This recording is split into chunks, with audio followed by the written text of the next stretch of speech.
So ayan mga kapodcast, magandang araw po sa atin lahat. Ngayon hindi masyado umuulan, pero makulimlim pa rin. Pero ngayon, makakapag-walking na ako siguro kasi medyo gumaganda-ganda ng panahon o makulimlim. Hindi masyado mainit, sakto lang para mag-walking. Ako ng tubigan at saka ng devotion. Kasi plano ko makarating talaga sa mangrove area mga kapodcast. So samahan niyo ako sa pag-walking natin kung aabot tayo dun o hindi. Kita na lang tayo sa labas mga kapodcast. Magandang araw sa inyo mga kapodcast. Punta tayo ngayon ng mangrove. Naman umuulan. So doon na tayo mag-almusal. Doon na rin tayo siguro. Doon sa Villarosa Beach. So ayun, maganda yung panahon niyan. Hindi mainit, saktuhan lang. So ayun, baka makakapag-fish hiking na naman tayo. Kita na lang tayo doon mga kapodcast sa Villarosa Beach. 1 hour later. So, ayan, nandito na tayo sa mangrove area. Kahit ngayon, kung hindi ako makapagsuot, ganda na tayo sa dito na tayo sa may pampang. Kada mataas yung tubig. Ngayon, mga kapodcast, kasi umulan nga ng ilang araw. So, since ganito kasi napag-ulan, mga maliliit lang na mga dagat yun nandito. Walang mga jellyfish. Kasi hindi naman pumupunta sa pampang yung mga jellyfish kapag ganito kataas yung dagat. Kasi lang araw na nga umuulan, hindi nga tayo nakakapunta dito. So, ayun. As filming of this video, mga kapodcast, na-realize ko na dapat pala mag-walking. Dapat pala magaliin natin mag-walking kasi naapektuhan yung kalusugan ko pa nung 2 araw tayo hindi nakapag-walking, hindi ako nakatuloy. So, nandito na ako ngayon sa mangrove area sa Villarosa Beach. Hindi tayo makapag-trekking kasi nga, di ba? Ito nga yung sitwasyon ng dagat. Masyado mataas yung dagat ngayon eh. Pero panatag naman yung alon mga kapodcast kasi lang ayaw ko nga mabasa. Di ba doon nakakapunta tayo hanggang dulo? Doon sa area na yan. Hindi na ako makapunta kasi nga masyado mataas yung tubig, yung mga mangrove na naglulubugan eh. Di ba? Noong nakaraan, may bangka pa dyan. Ngayon wala nang bangka dyan. So masyado talaga mataas ngayon yung dagat kasi nga ilang araw na umuulan, ganyan. So yun nga mga kapodcast, magdi-devotion na ako dito and then uuwi na ako or mamamalengke muna ako. Hindi ko alam kasi madadaanan naman natin yung palengke uli. Pag umuwi tayo, maglalakad na lang ako pa uwi. Hindi ako magsasakay kasi nga since 2 araw tayo na hindi nagka-cardio exercise, dodoblehin ko yung lakad ko. So mamaya na lang mga podcast, devotion muna ako. A few moments later. So ayan mga kapodcast, kakatapos ko lang na mag-devotion. Ang mini devotion natin ngayon ay matatagpuan sa Luke 21 verse 1 to 4. At ito yung verse na iyon. Nang tumingin si Jesus sa paligid, nakita niya ang mayaman na naglagay ng mga handog sa templo. Nakita rin niya ang isang dukhang byuda na naghulog ng 2 salaping tanso. Sinabi niya, ang inihandog ng dukhang byudang iyon ay higit pa sa inihandog nilang lahat. Ang inilagay nila ay bahagi lamang ng kasaganaan, ngunit ang kanyang ibinigay ay buo niyang buhayan. So kung nakasubaybay kayo sa akin, naalala niyo yung kwento ni Nanay Vivian. Continuation lang kasi ito mga kapodcast. Yung kwento kasi ni Nanay Vivian is yung ibibigay niya lahat kahit wala na matira sa kanya. Yung willing siyang ibigay o isakripisyo ang mayroon siya basta makakakain ng ibang tao. Hindi naman literal sa templo lang o sa church na dapat magbigay tayo o maghandog tayo ng best offering kay God. Ano ba yung best offering natin para sa Panginoon? Na-realize ko na yung pinaka-best offering natin sa Panginoon mga kapodcast is yung pananampalataya, pagtitiwala at pananalig natin kay God. Kahit mahirap tayo sa mundong ito, kahit wala man tayong gaanong pera, kahit wala man tayong gaanong yaman dito sa mundo, ang kayamanan natin is yung pananampalataya, pagtitiwala at pananalig natin sa Panginoon.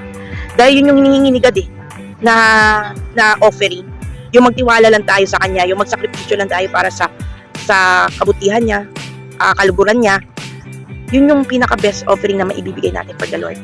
Kasi alam niyo mga kapodcast, yung babaeng dukha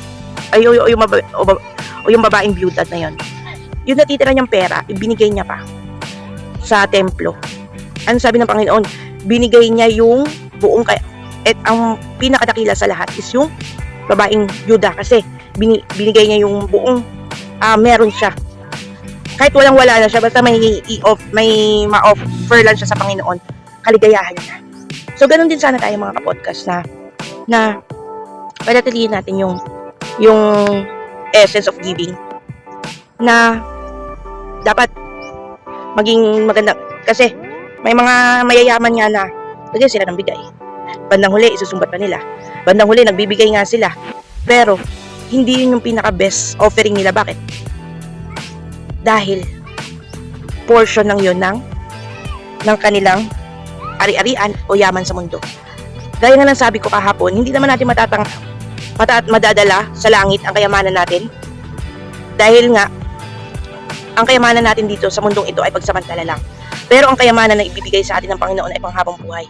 Ano-ano yung kayamanan na yun? Ano-ano yung kasaganaan na yun? Yung kasaganaan na yun at kayamanan na yun mga kapodcast is yung pagtulong at pagmalasakit sa ating kapwa. Yun yung kayamanan na nais na ituro sa atin ng Panginoon. Yung pananampalataya natin sa Diyos, yung paniniwala at pananalig sa Kanya, yun yung kayamanan na dapat ipunla natin dito sa lupa at ihandog rin natin sa Kanya. Kahit gaano man karami ang pagsubok na dumarating sa ating buhay, kahit gaano man karami ang mga pinagdadaanan natin na hirap sa mundong ito, basta ang nais ng Diyos is magtiwala lamang tayo sa Kanya at manampalataya. Yun yung pinaka best offering na maialay natin sa Panginoon kahit wala man tayong pera o ginto. 'Di ba? Sabi nga ni Pedro ni Pedro pala nung pinagaling niya yung isang paralitiko. Dahil nga mangingisda lamang sila, wala naman silang source of income. That time, hindi sila makapagbigay sa yung paralitiko na na nilalagay siya ng mga kaibigan niya doon sa gilid ng gate ng Beautiful. Ano sabi doon ni Pablo? Ginto at pilak wala ako, pero kung ano ang meron ako, yun ang ibibigay ko sa iyo. Ano yung ibinigay ni Pablo? Kagalingan. Kaya nga mga kapodcast, sa mundong to, wala man tayong pera o salapi. Ano ibig sabihin na to? Wala man tayong pera o salapi sa mundong ito. Basta, kung ano man ang meron tayo, yun yung ibigay natin sa ating Panginoon. Yun yung best offering natin. Yung pagmamalasakit, pagmamahal, at pag-aaruga sa kapwa natin. May blessing po lahat yan mga kapodcast. Dahil yung blessing na yun ay galing po sa Panginoon. So yun naman po ang mini devotion natin. So magkakapilan po ako, then uuwi na po tayo. Mga kapodcast, kita na tayo sa kinakapihan ko mamaya. 2 hours later. So ayan mga kapodcast, nakauwi na ako sa bahay. Yung pagkain ko hindi naman sa bagong tambayan ko, rather. Sarado na kasi doon si nanay. Akala ko kasi sarado na, tinawag niya ako.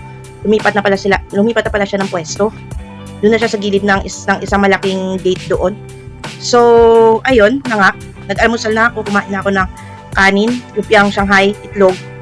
Yun yung kinain ko sa daan. Hindi na rin ako naggatas kasi once kasi kumain ako ng almusal na kanin, hindi na talaga ako nagagatas. So, naggastos ko rin 50 pesos plus yung 60 pesos. All in all. Naka isang oras din ako sa paglalakad, kabuuan. Hindi ko na sinama sa oras yung humituhin ko ako. So, hindi na ako magpapahinga. Tatapusin ko na dito kasi hahabulin ko yung recording ko for our podcast sa Sunday kasi medyo mahaba-haba yung editing nun. So, i-edit ko muna to yung video, yung video na to, and then isi-set time ko na lang sa YouTube. Then go na tayo sa magtatrabaho ako for my podcast sa Sunday. So hanggang dito na lamang po mga kapodcast. Sana nagustuhan niyo ito. Please don't forget to like, share, and subscribe kung nagustuhan niyo itong video ko. At mag-comment rin kayo sa video na to kung ano pa po yung suggestion niyo po sa video ko. So yun na mga kapodcast. Maraming salamat po and God bless us all.